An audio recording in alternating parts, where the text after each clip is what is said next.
And I'll turn it over to Lynne for a few words. Thank you, Ian. I think you realize that this concern about the plan was raised by a number of Kit Speech groups, but it has grown to a citywide response. Yeah. From the neighborhood perspective, I want to be really clear that we are not opposed to cycling, access, or improved safety. We agree that having a designated cycling route through our neighborhood is desirable. It's desirable for us, too. It's about the siting, not the goals or the intent.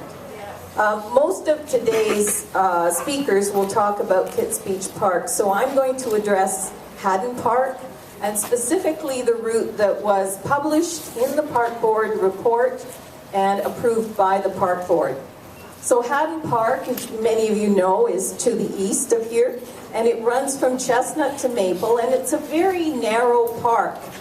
It's to add 3.5 meters of asphalt into the section of park and avoid trees, vegetation, and memorial benches, as the board promises, will require siting it some distance from the pedestrian path and removing a significant amount of active space. The other issue for Hadden Park is that it was a gift to the city by a very generous donor who placed a covenant on the deed of the land requiring the city to maintain it in as near natural state as possible, it being the desire of the grantor that it be enjoyed by the public in its natural condition and state.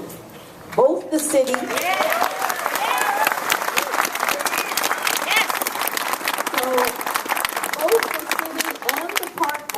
signed agreement with these wishes. Over the years, they have not honored that requirement, and this proposal really adds insult to injury. So we already have a designated seaside cycle route on Ogden that joins the route on Cypress Street and soon to be on Chestnut. And this route is quiet, it's safe, it affords a spectacular view, which moving it a few meters into the park does nothing to improve. In fact, moving it into the park probably hampers the enjoyment of that ride, because now you have to watch out for children, families, picnickers, balls, dogs, frisbees, in order to wend your way through there. Not really a great an enjoyable experience. But can we make that seaside route on Ogden even safer for all ages? Absolutely. There's absolutely opportunity to do that.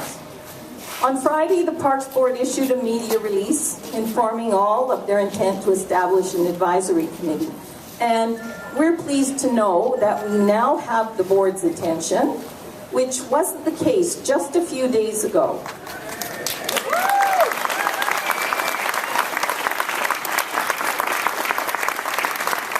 And I really want to be clear, you are the reason that that has happened. Yep.